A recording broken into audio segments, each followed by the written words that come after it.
Assalamualaikum dear students. Today we are going to start unit number 3. It's entitled as Good Timber, a beautiful poem giving us a very useful lesson of life. Let's start the first stanza. The tree that never had to fight for sun and sky and air and light, but stood out in the open plain and always got its share of rain, never became a forest king, but lived and died a scrubby thing. Poet first stanza में एक tree की example देकर readers को बता रहे हैं कि what's the value of facing challenges and what's the harm और disadvantage of gaining everything without any struggle or effort. जिस ट्री का जिक्र है फर्स्ट स्टैंसा में, वो ट्री एक ऐसा ट्री है that is standing in open plain. Open plain में वो खड़ा हुआ है. इट मीन्स कि उसके कोई कंपेटिटर्स नहीं हैं और उसे कोई चैलेंज नहीं है, कोई उसको स्ट्रगल नहीं करनी पड़ रही, कोई एफ़र्ट नहीं करनी पड़ रही. उसका जो शेयर है सन, स्काई, एयर और लाइट का. आपको पता है कि एक ट्री को ग्रो करने के लिए सनलाइट भी रिक्वायर्ड है, उसको एयर रिक्वायर्ड है, ठीक है. उसको ये जो लाइट है या एयर है, इसकी मदद से obviously trees prepare their own food. तो ये जो सेकंड लाइन में जितनी भी चीज़ें मेंशन हैं, सन, स्काई, एयर और light, these the refer to the basic necessities of life. तो इस ट्री को तमाम बेसिक नेसेसिटीज़ ऑफ लाइफ आराम से बिल्कुल मिल रही हैं और उसको इसके लिए कभी भी फ़ाइट नहीं करना पड़ा. तो वो ट्री जिसको कभी फ़ाइट करने ही नहीं पड़ा, जिसको यहाँ पे फ़ाइट किस चीज़ को सिम्बलाइज़ कर रही है, स्ट्रगल को, एफ़र्ट को, ठीक है. Fight is the symbol of struggle और effort. So this tree had never had to make any kind of struggle or effort to get the basic necessities of life. बल्कि आराम से ये खड़ा है, मतलब ये कंफर्टेबल लाइफ गुजार रहा है, ओपन प्लेन में खड़ा है, कोई और कंपेटिटर्स नहीं है जो कि शेयर कर सकें इन तमाम नेसेसिटीज़ को. और अगर रेन भी होती है तो रेन का शेयर इसको बिल्कुल आराम से मिल जाता है. यानी वो बारिश जो है, इसके हिस्से की बारिश कहीं और नहीं जाती, कोई और उसको क्लेम नहीं करता उस बारिश की ब्लेसिंग को, और इस तरीके से इसको कोई हर्डल नहीं है इसकी ज़िंदगी में. लेकिन ये ट्री जिसको सब कुछ आराम से मिल गया है, इसके बारे में पोइट कहता है कि never became a forest king. ये ट्री तो कभी भी फॉरेस्ट किंग नहीं बना. यानी फॉरेस्ट किंग बनने के लिए या बहुत खूबसूरत और एक ग्रेसफुल ट्री बनने के लिए तो वो ट्रीज़ ग्रेसफुल होते हैं जिनको ये चैलेंजेस जितने ही वो फेस करते हैं उतनी ज़्यादा उनकी फॉर्म, उनकी अपीयरेंस भी ब्यूटीफुल हो जाती है and they become forest Kings. ये जो ट्री है ये ओपन प्लेन में खड़ा हुआ है और इसने ये ज़िंदगी गुजारता है और इसकी फिर एक वक्त आता है कि बिल्कुल ख़त्म हो जाता है, इसकी डेथ हो जाती है. लेकिन एक स्क्रबी थिंग के तौर पर, एक रफ, एक अनग्रेसफुल चीज़ ही ये रहता है सारी ज़िंदगी. कभी कोई ग्रेस या डिग्निटी या कोई रिस्पेक्ट एक्वायर नहीं करता. तो basically in this stanza the poet is using this stanza as an example proving the importance of struggle or effort in one's life. Second stanza में देखते हैं the man who never had to toil. तो बिल्कुल इसी तरीके से first stanza की first line में जिस तरह से पोइट ने कहा the tree that never had to fight, तो सेकेंड स्टैंजा की फर्स्ट लाइन में वो कह रहा है the man who never had to toil. तो यहाँ पे मैन को वो इक्वेट कर रहा है उस ट्री के साथ, ठीक है.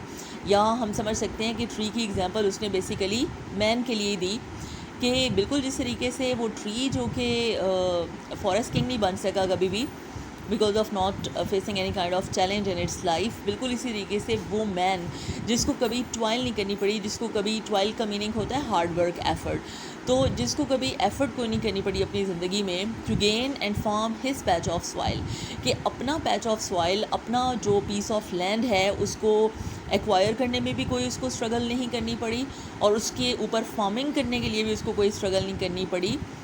who never had to win his share of sun and sky and light and air, जिसको कभी अपना जो शेयर है सन, स्काई, लाइट और एयर का, उसको विन करने के लिए कभी उसको विन करनी ही नहीं पड़ी वो चीज़ें, तो उसको आराम से बहुत कंफर्ट जोन में रहते हुए बिल्कुल ईजीली अवेलेबल थी.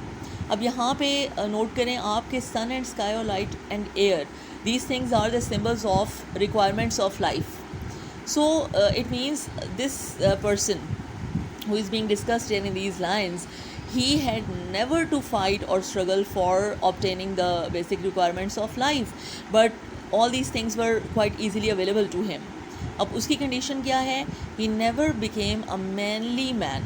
वो शख्स ऐसा था जो कभी मैनली मैन ना बन सका, यानी सही मानों में एक ब्रेव और ग्रेसफुल पर्सनालिटी के तौर पे कभी भी वो नहीं इमर्ज हुआ अपनी लाइफ में. Lived and died as he began. जैसे उसने लाइफ शुरू की थी ज़िंदा भी इसी तरह से रहा और इसी तरह से वक्त आने पे उसकी डेथ हुई. लेकिन he could acquire no fame, no respect, no dignity, no grace. इसका मतलब है कि हमें हमारी पर्सनैलिटी को जो चीज़ें पॉलिश करती हैं, हमें जो चीज़ें ग्रेस और डिग्निटी प्रोवाइड करती हैं, वो चीज़ है हमारी स्ट्रगल, हमारी एफ़र्ट. आगे देखते हैं. मतलब ये जो दोनों स्टेंजाज हैं, they emphasize the importance of hard work in one's life. जो डिलीजेंस है, जो हार्ड वर्क है, ये इंसान को ग्रूम करता है, इंसान को पॉलिश करता है, इंसान की जो स्किल्स हैं उसको होन करता है. ठीक है, और इस तरीके से इंसान बहुत कुछ एक्वायर करता है. और in this way he acquires fame and respect and dignity and everything that he as a man deserves. Stanza number 3. Good timber does not grow with ease. अब गुड टिम्बर जो है वो आसानी से grow नहीं करता. Good timber वो है जो कि बेसिकली फॉरेस्ट किंग है. ठीक है, एक tall graceful tree. Good timber does not grow with ease. अगर गुड टिम्बर की बात की जाए तो वो तो आसानी से ग्रो नहीं करता. The stronger wind the stronger trees. जितनी उनको स्ट्रॉन्ग विंड्स बर्दाश्त करनी पड़ती हैं एक गुड टिम्बर को, उतना ही ये जो टिम्बर ट्रीज़ हैं वो स्ट्रॉन्ग होते चले जा रहे हैं. यहाँ पर विंड क्या है? Here wind is the symbol of difficulties of life. Wind is the symbol of challenges of life. यानी जितने ज़्यादा चैलेंजेस होते हैं अपनी ज़िंदगी गुड टिम्बर की लाइफ में, जितनी डिफ़िकल्टीज़ उसको बर्दाश्त करनी पड़ती हैं, उतनी ही ज़्यादा स्ट्रेंथ उसको मिलती है. ठीक है. The further sky the greater length. उसकी पहुँच से आसमान जितना दूर होता चला जाता है, उसकी लेंथ और भी ज़्यादा ग्रेट होती चली जाती है कि उस अपना वो जो स्काई का, एयर का और लाइट का शेयर है वो रिसीव करने के लिए उसको स्काई तक पहुंचना पड़ता है, क्योंकि स्काई उसकी पहुंच से दूर है, उसको खुद एफर्ट करनी पड़ती है. तो इस तरीके से it acquires grace. The more the storm the more the strength. खूबसूरत यहाँ पे एनाफोरा का यूज़ देखें. द मोर की रेपिटिशन है. और यहाँ पे वो अगर जिस तरह से विंड सिंबल है डिफ़िकल्टीज़ ऑफ लाइफ की, similarly storm is also the symbol of challenges and hardships of life. यानी जितने ज़्यादा तूफ़ानों का सामना करना पड़ता है, तूफ़ानों को झेलना पड़ता है इस टिम्बर को, उतनी ही ज़्यादा इसकी स्ट्रेंथ बढ़ती है. By sun and cold, by rain and snow, in trees and man good timbers grow. यानी ट्रीज़ हों या मैन हों, ये किस तरह से ग्रो करते हैं? सन में और कोल्ड में, रेन में और स्नो में. सो यहाँ पे sun and cold and rain and snow, all these are also the symbols of challenges and hardships of life. यानी जितनी ज़्यादा डिफ़िकल्टीज़ हों, ट्रीज़ को अगर फेस करनी पड़े तो वो ट्रीज़ स्ट्रॉन्ग होते हैं. इसी तरीके से चैलेंजेस अगर मैन को फेस करने पड़े तो वो मैन भी स्ट्रॉन्ग होते हैं. उतनी ज़्यादा स्ट्रॉन्ग होंगे, उतनी ज़्यादा सक्सेसफुल होंगे, उतनी ही ज़्यादा उनके अंदर एबिलिटी और स्किल डेवलप होगी, और वो अपनी डेस्टिनेशन को एक्वायर करने के लिए एफ़र्ट करेंगे और वो उसको एक दिन एक्वायर कर लेंगे. तो ये जो ये पोएम है आपको समझ आ रही होगी स्टूडेंट्स के यहाँ पे पोइट किस चीज़ को निगेट कर रहा है, किस चीज़ की नफ़ी कर रहा है, और किस चीज़ से रीडर्स को दूर हटने की एक उसका जो इम्प्लाइड मैसेज है वो कन्वे कर रहा है, वो है लेज़ीनेस. ठीक है, लेज़ीनेस को छोड़ना है और हार्ड वर्क और डिलीजेंस से कभी भी घबराना नहीं है. Where thickest lies the forest growth, we find the patriarchs of both. जहाँ पर फॉरेस्ट ग्रोथ थिकेस्ट होती है, यहाँ यानी यहाँ जहाँ पर बहुत ज़्यादा प्लांटेशन होती है, जहाँ पर हर प्लांट को अपना share of sky and air और लाइट लेने के लिए ज़्यादा स्ट्रगल करनी पड़ती है, वहाँ पर ही दोनों वर्ल्ड्स के, चाहे वर्ल्ड ऑफ ट्रीज़ हो चाहे वर्ल्ड ऑफ मैन हो, इनके पैट्रियार्क्स या इनके लीडर्स या इनकी मोस्ट इम्पॉर्टेंट जो पर्सनालिटीज़ हैं वो हमें वहीं पर मिलती हैं जहाँ पर थिकेस्ट होती है फॉरेस्ट की ग्रोथ. मीन्स के जहाँ पर चैलेंजिंग एनवायरनमेंट होगा वहाँ पर ही हमें मैन में से भी पैट्रियार्क्स मिलेंगे और ट्रीज़ में से भी मिलेंगे. And they hold council with the stars. और वो क्या करते हैं, basically they hold council with the stars. This line refers to the fact that they reach the height of success.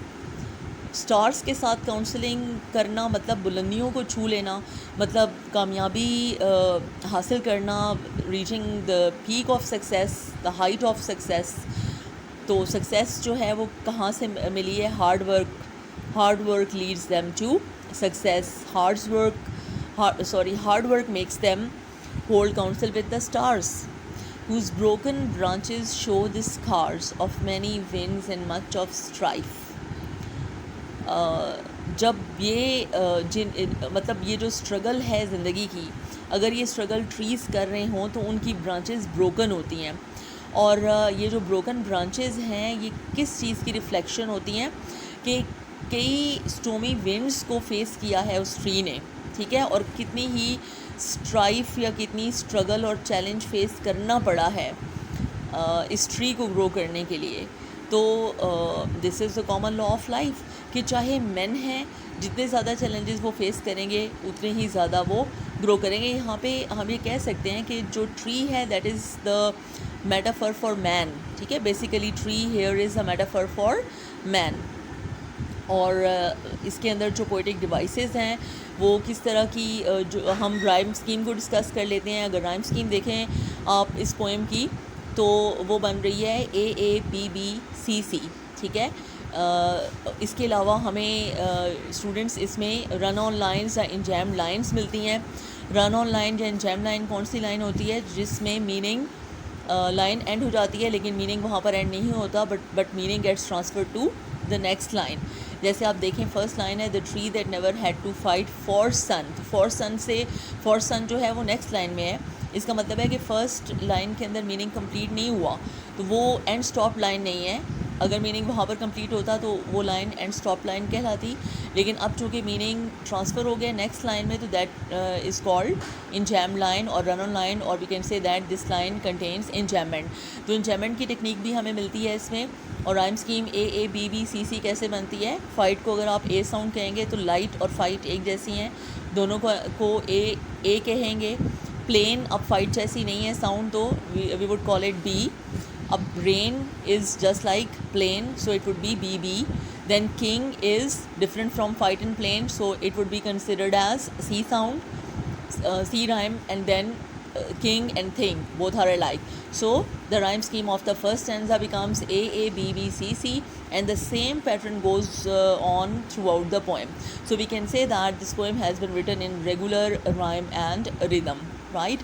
और फिर अगर आप स्टैंजा फॉर्म के लिहाज से देखें तो because this poem contains the one stanza contains 6 lines, so it means the poem consists of 4 stanzas of 6 lines each, or we can say that basically here are 4 sestets, ठीक है. एक stanza जो कि जिसमें 6 लाइन्स होती हैं that is called sestet, right. इसके अलावा पोएटिक डिवाइसेस आप देख लें. पोएटिक डिवाइस ऑफ एलिटरेशन हम नोट कर सकते हैं इसमें. स्ट्रॉन्गर की रिपीटिशन, तो सेम वर्ड्स रिपीट हो रहे हैं, लेकिन हमें एलिटरेशन, इसमें एलिटरेशन क्या होती है? Alliteration is the repetition of initial consonant sound.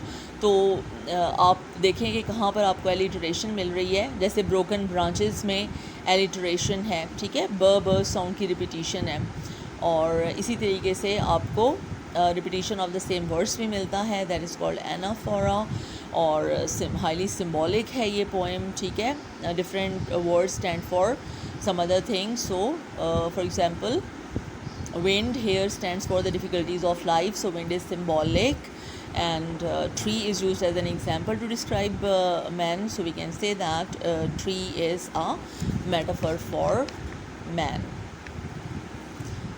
Okay students, I hope you have understood today's lesson. Allah Hafiz.